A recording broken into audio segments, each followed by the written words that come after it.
My mother left us when I was 6 years old. She'd been having an affair with a coworker, and it turned into a relationship. My dad got full custody of me, and this huge part of our lives just disappeared seemingly overnight. A year later, my mother had moved to Sarasota and was about to have her second kid, what would be my half-brother Charles. My father never really recovered.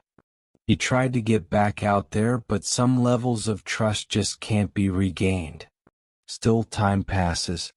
Two halves of a family repaired themselves, and even though my relationship with my mother never quite recovered, we kept in touch. A periphery touch, but still. If something were to happen, I got to hear about it. And then there was Charles, my half-brother.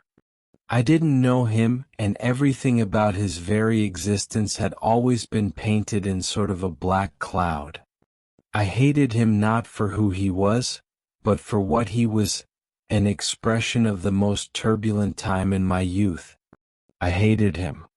I couldn't help it, and I knew nothing of him, but I hated him nonetheless.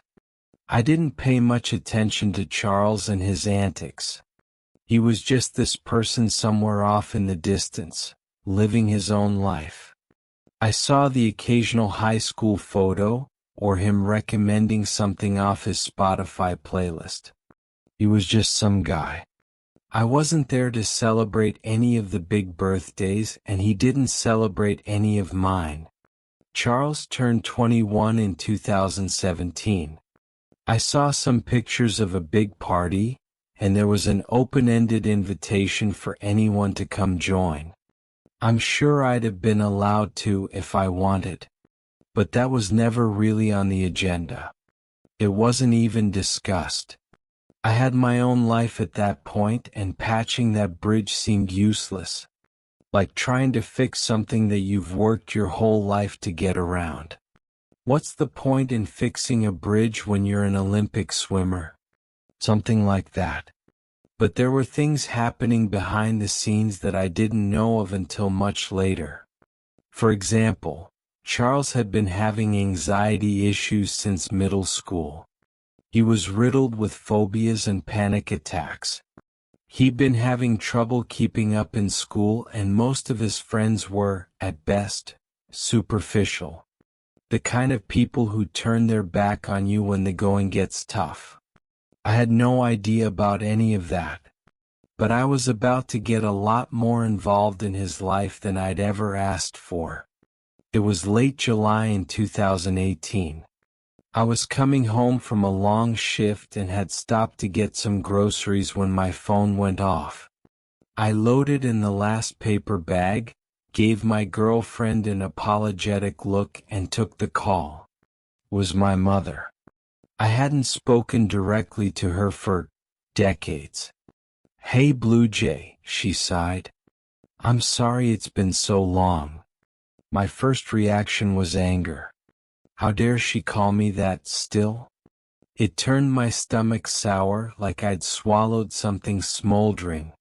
I managed to keep things polite, biting my lip. "Everything all right?"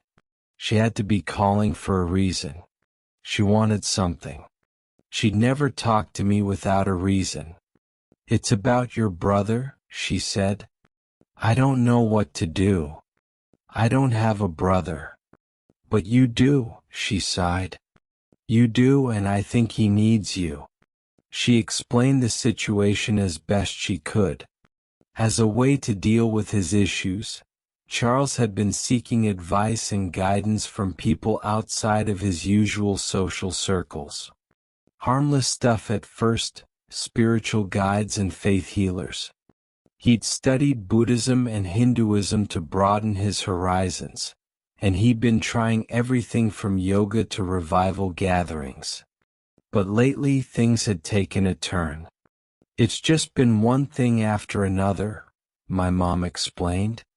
"And now it's just, he's gone all quiet." "Isn't that a good thing?" "Charles tells me everything," she sighed. "This isn't like him. I can't get a hold of him. so just call the police.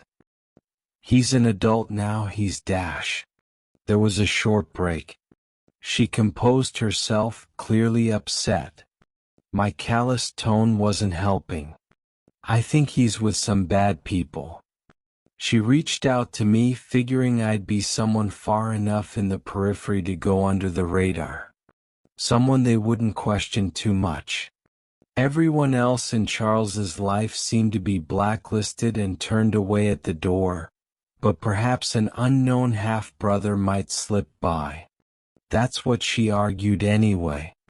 I know I can't ask you to help, she said, but I think it could do us some good. All of us. Family is important to you, huh? Again silence. I just shook my head. I'd opened the car door and sat down. My girlfriend could tell I was upset and was leaning over to hug me. I hadn't even noticed how hard I was digging my fingers into the dashboard until I saw them turning pale. You don't have to believe me, Mom said. But it is. It really is. And with that, I hung up. I argued with myself back and forth for days. Charles had never done anything to hurt me, but I couldn't help but to hate him. But it was difficult to say whether that hate was more important than that sinking feeling I had in my stomach. Even then, even at my lowest, angriest point, I couldn't bring myself to want to hurt my mother. I couldn't. So I decided to help, all other things be damned.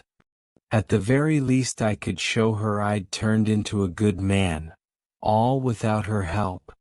I texted her to get me all the info she could, and I booked a flight over the following week. I made my way to Florida. I'd been getting tons of emails with all kinds of images, descriptions, and video, but I hadn't taken the time to sit down and review it all. I had a rough idea. According to my mom, it had started with a nightmare. She told me that Charles kept having nightmares about a boy in blue. He'd call her late at night, rambling about it in a half-woken stupor. These nightmares would control his life, and he would try to find subtle ways of dealing with it. To an outsider, it just seemed like much of his other anxieties, a fixed idea that he couldn't rid himself of. There were pictures of his apartment. He'd removed the curtains from the windows to make sure the boy in blue could spot him if need be. Later he would just opt to sleep out in the open. Something about the clear blue sky being a relaxing factor. And there were other little things. He started to wear more formal shirts. He cut his hair. He started growing strange flowers in his front yard. And then, radio silence. Gone. First thing I did was to check his apartment. Just like my mom had said, there were no curtains.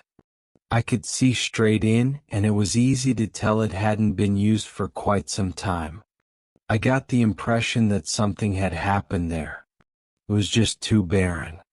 A 20-something-year-old with an interest in religion and philosophy, and not a single piece of memorabilia? No books? Nothing? The place was a ghost town. Hell, at least the sunflowers he'd planted were doing well. Not a fan of the blue color though, those things didn't look natural. The final straw was seeing the pile of mail by the front door. It was substantial. We were talking a couple of months at least. Reminders on reminders. Then there was the core of the issue, the group he'd been involved in. The Church of the 12th Sky Assembly. They had a bit of a social media presence, but they didn't have much to say. They seemed like your average run-of-the-mill group, with smiling young people offering companionship and understanding in their outreach material. It was so general that I felt like I'd seen it before. I had a bit of luck though. Turns out they had a community event going on later that day. I figured it was a good way to get my foot in the door. Probably wasn't the best idea to just go knocking on their compound. From what I could find, they had a place out by Lake Parish, but it seemed to be a members-only kind of deal. Not much said about it on their socials. So I drove out to Bradenton Beach, hoping to spot these nut jobs in action. Turns out it wasn't as difficult as I'd imagined. They'd made themselves a bit of a stand down by the beach where they were handing out flyers. Looking at it from a distance, you might mistake it for an energy drink promo. About a dozen beach-fit young people eagerly engaging in conversation. It seemed so disingenuous. Still, I gave it a shot. I put my sandals on and took a casual stroll, pretending to be passing by. It didn't take long for a young man and woman to come up to me, their smiles as white as the flyers they were handing out. "Excuse me," they smiled. "Having a nice day?" "Can't complain," I smiled right back. "You folks out here selling something?" "Nah," they chuckled. "Just sharing the good vibes." And with that, I had a pamphlet in my hand. I stuck around to talk to them for a bit. As a whole, the organization didn't look that strange, but once you started singling out individual pieces, you could see some inconsistencies. For example, their logo. For a church called the 12th Sky Assembly, one might imagine clouds or a cross. But no, their logo was a wheelbarrow. One of those old-timey wooden ones. I counted the pegs on the wheel, but it just added up to 7. It wasn't even numerically consistent. Then there were the members themselves. I got the impression that this wasn't an actual passion of theirs. They seemed disconnected and their lines seemed practiced. Like they weren't really members of the church but just paid to be there. The way they talked when they didn't think anyone was listening sort of confirmed this. This was all an act. But for what? "Are you the folks out by up by Lake Parish?" I asked. "I think I've seen that logo before." "That's just administrative. We're in 7 different cities across the state, so it takes a whole lot of effort from a whole lot of people to keep things running." They immediately got defensive. I tried to shift away from the compound, instead talking about meetings and other members, but they'd already soured. It wasn't until one of the folks in the background approached that I felt like I was getting somewhere. He was a man in his early 50s, with short blonde hair and a sizable gut. Large black glasses, a white shirt, and a blue tie. He patted the others on the shoulder and smiled at me. "You consider yourself a man of many questions, friend?" he asked. "I suppose I am. Not a lot of places to ask them nowadays." "Well, I hope you find what you're looking for." And with that, he turned his back on me. I must have said something to spook them. I had no choice but to go all in. "The boy in blue," I said. It was the first thing that came to mind. It had been the central theme in Charles's issues. It had to mean something. The man turned around, adjusted his glasses, and squinted at me. "The boy in blue, huh?" "Yeah," I nodded. "It's been keeping me up at night." "I can imagine." He put his hand on my shoulder and took a deep breath. Finally, his eyes met mine. This time his smile was genuine. Perhaps we got a few things to talk about after all. I spent the better part of the day talking to that man. His name was Isaiah, and he was one of the aspiring members of the church. He'd been with them for a couple of months and was still getting his bearings. Still, what I'd said resonated with him. The boy in blue was a common theme among the church's inner circle. They said it was a prophetic vision, a guideline for things to come. Later in the afternoon, as we were calling it a day, Isaiah and I circled back to the tent they'd set up down at the beach. I almost stumbled over one of the wheelbarrows they had there, and I couldn't help but to ask about it. It's an unusual symbol, I'll freely admit to that, Isaiah chuckled. But it's about picking yourself up. About extending yourself beyond your usual capabilities. That's a lot to ask from a wheelbarrow. We don't ask anything from the wheelbarrow, he smiled. It's about you. You're the one who has to pick it up. But it's there when you need it. Having a foot in the door, I settled into a temporary routine. I called my girlfriend every night, keeping her updated on what was going on. I sent a text to my mom every now and then too, but I couldn't bring myself to talk to her. I would spend my afternoon messaging Isaiah and trying to keep a low profile, waiting for an invitation to something further. If I could just get a chance to meet the other members, there'd be a chance of me meeting up with Charles. And maybe I wouldn't be able to get him out of there, but at least I could make sure he was okay. I met Isaiah a couple of times over the following week. Once for lunch and another time at a separate event. I was invited to help and I accepted. I mostly printed pamphlets and helped setting up their tent.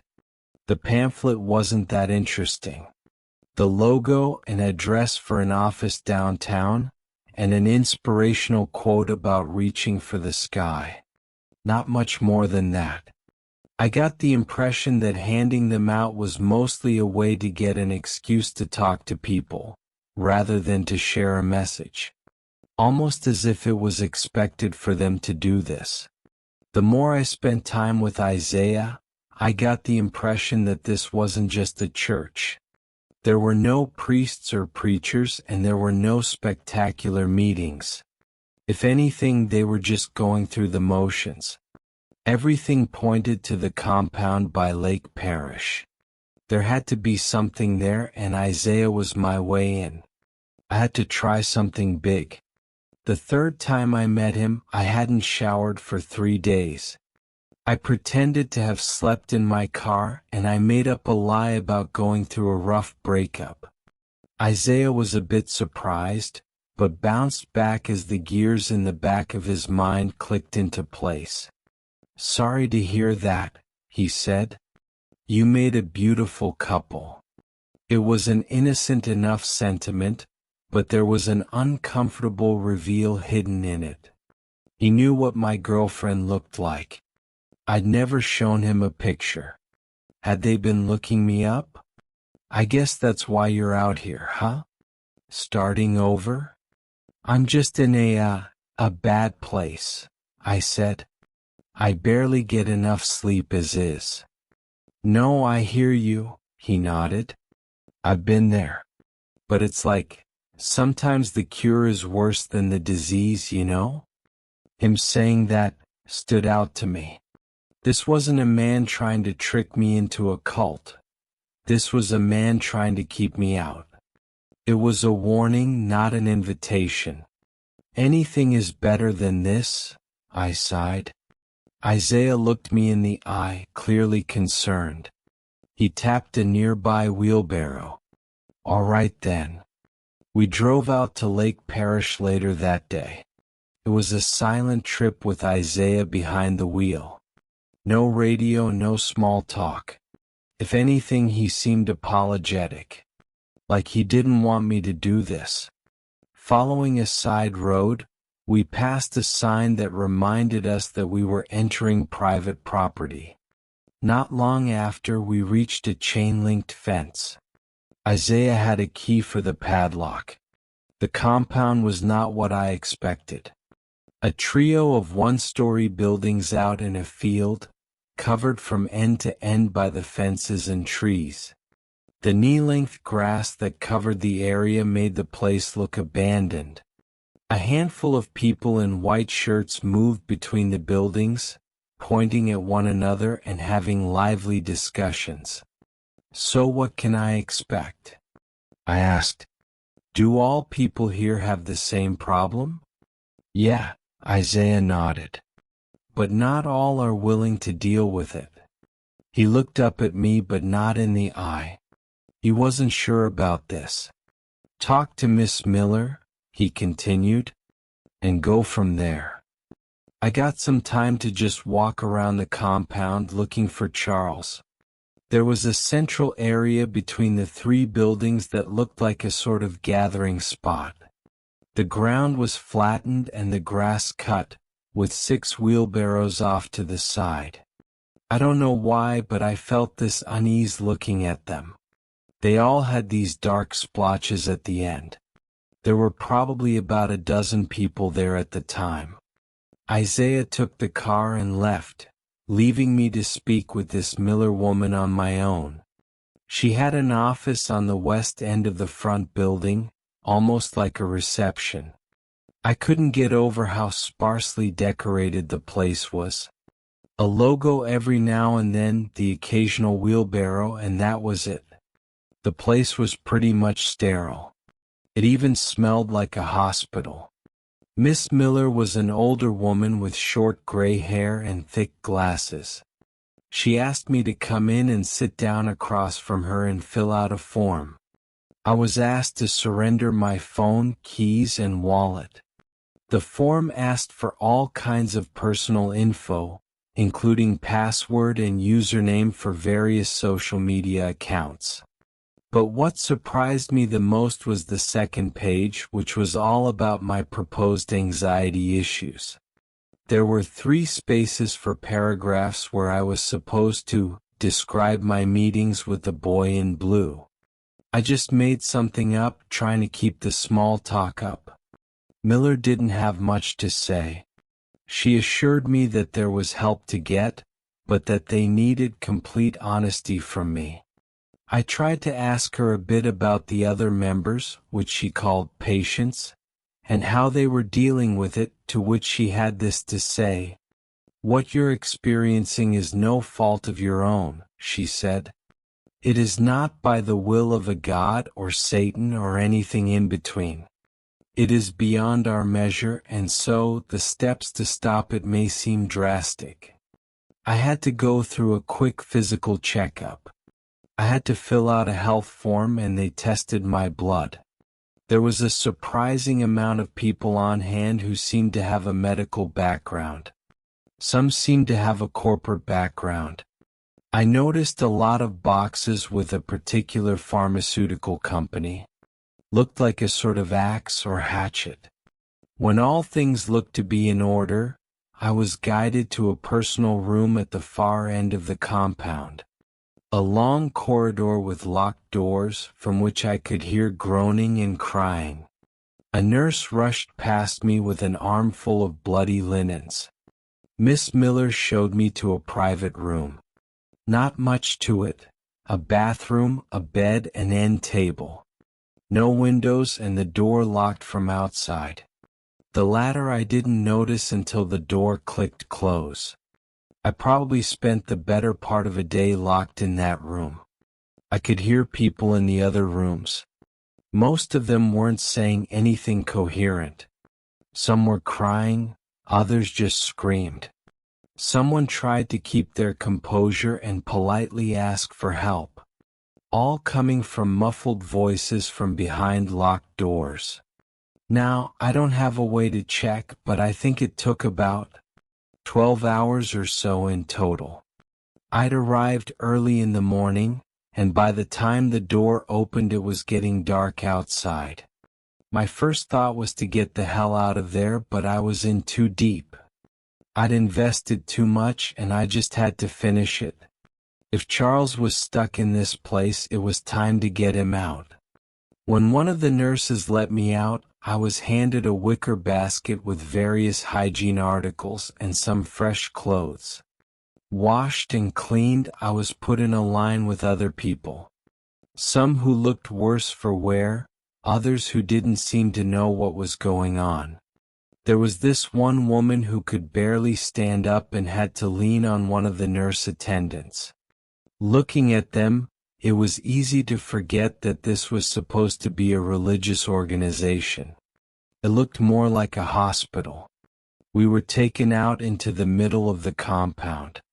There were about a dozen attendants and 9 other people like me who'd been taken out there. They turned on a series of floodlights, bathing the yard in pale white. That's when I saw Charles.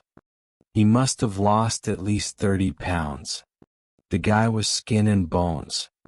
His hair had fallen out, and he had this patchy, unshaved mess on his face.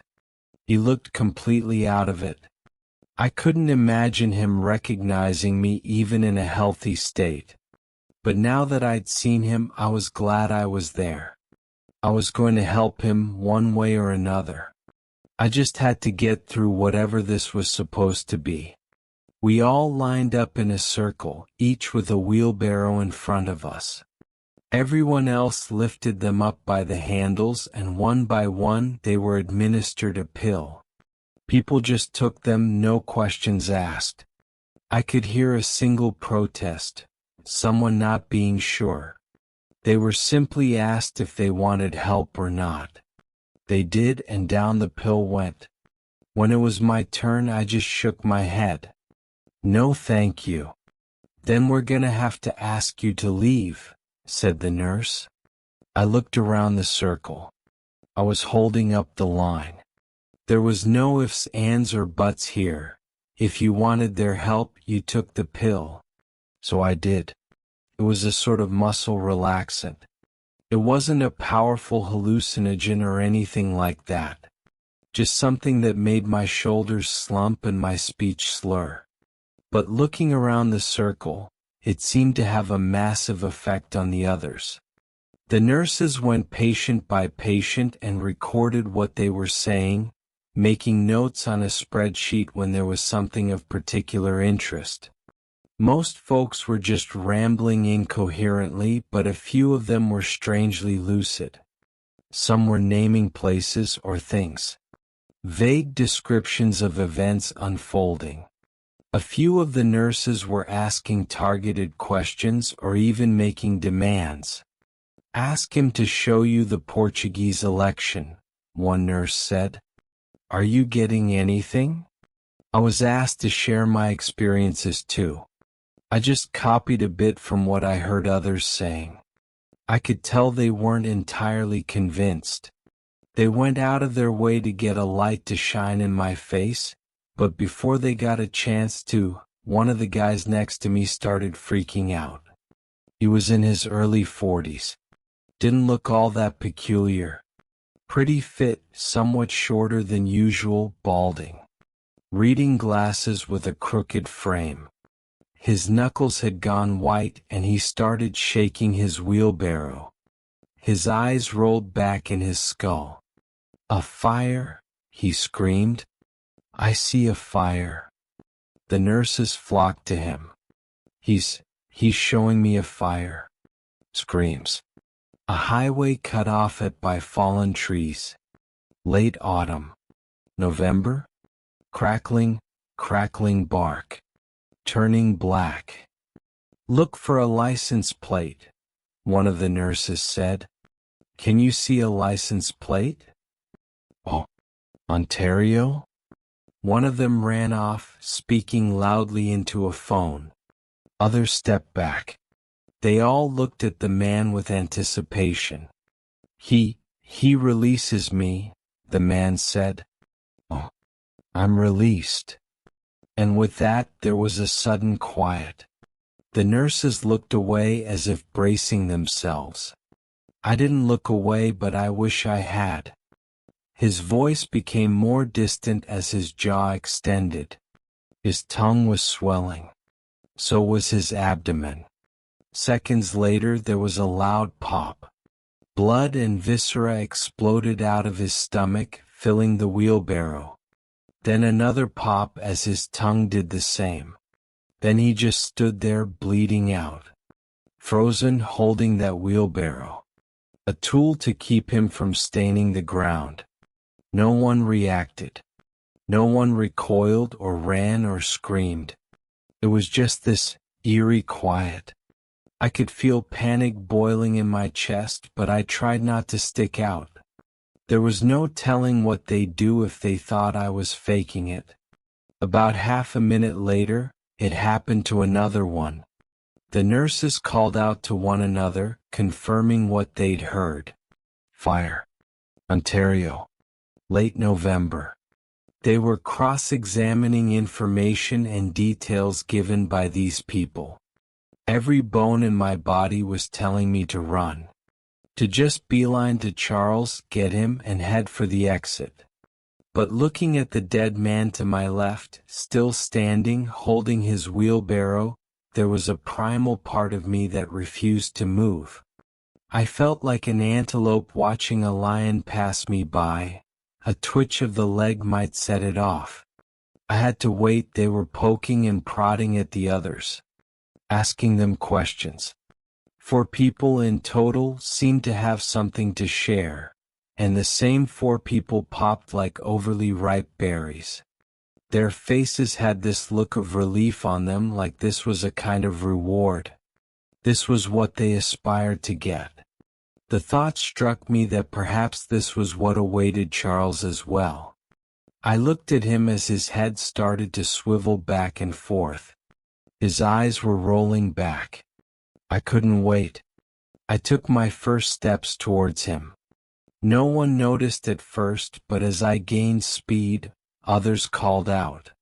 They asked me to stop, to wait, to listen. But as I saw Charles's hands tighten around the grip of the wheelbarrow and his voice rising in cadence, I didn't consider the consequences. I had to try something. Anything. So I tackled him. And the moment I put my hands on him, something inside me broke. I looked into his face as the world shifted. I was standing on a highway, among dozens of broken-down cars. Burning trees falling all around us to the screams of hundreds. Charles was there. We were running in the wrong direction, watching people choke to death inside their cars. Others just walked into the woods, falling over from asphyxiation. Further down the road, a child. A boy no older than 7 or 8, dressed in blue. That's who we were heading for. Charles looked back at me. He's showing us, he said. We have to keep dash. I grabbed him. I slammed him to the ground. I could feel the texture of the asphalt on my hands. I could taste the burning oak trees. But it wasn't real and it couldn't be. In the blink of an eye, we were on a plane falling through the sky. Oxygen masks long since deployed. People screaming as alarms blared. Again, just down the aisle, a little boy in blue, waiting for us to come closer, wanting to show us more. He's trying to save us. Charles cried. He needs me to dash. No. Another blink of the eye. Standing on a beach, watching a cruise ship slowly capsize. I forced myself to look away, to not see the name of it. I grabbed Charles by the face, forcing his eyes to lock onto mine. Blink after blink after blink. Earthquakes. Shootings. Fires. Lightning strikes, hurricanes, floods. Bursting dams, falling bridges. Knives and guns. Hangings to cheering crowds. Then for a brief moment, grass. Back in that field, in that compound. People were coming for us. Charles was next to me, clutching his stomach. I leaned over, grabbed him under the arms, and lifted him to his feet. If I was gonna have to drag him out, I would. Blink. A congregation standing in a massive cathedral as the ceiling caves in. Idols and Latin hymns crumbling. Dark shades in the distance growing closer. Then back again. Screaming all around me. Another patient has burst on the other side of the field, filling another wheelbarrow. Blink, blink, blink. Soon the screaming was getting harder to tell apart. Some of it coming from the nurses, others coming from the patients, others still coming from God knows where. It was all getting mixed up. Still, I carried Charles step by step, out towards the front fences, trying my best not to have him look at anything for too long. His stomach was moving. Literally, physically moving. His eyes were rolling back and forth. His tongue swelled to the point where words turned to noises. I had to get him away from this. To distract him. Something. I closed my eyes. A wave of hot air stinking of sulfur. An endless highway. Waves of red sand blasting us from all sides, blistering our skin. Rattling bones litter the side of the road, bearing witness to countless people who've fallen. Off in the distance, a boy in blue urging me to look closer. To get sucked in just like the rest of them. I cover my eyes as well as Charles's. You need to know, a voice whispers right next to my ear. You need to see. Something is pressed into my hand. I protest. I scream. I feel the sand burrowing into my skin. Suddenly I am sitting down. A soft wind. The click of a seat belt, then sudden acceleration. I thought it another vision, but it lasted too long. Hold on. A gate crashing open. I was in the back seat of a car with Charles next to me. He was doubled over, crying hysterically. In the front seat was Isaiah, stepping on the gas. I'm sorry, he gasped as he turned the car around, heading for the highway. This is the only way to stop it. It's the only way it ends. And with that, we sped into the night. By morning, Charles was getting better. His stomach wasn't moving anymore, and his tongue wasn't swelling. His eyes were red, but he could focus again.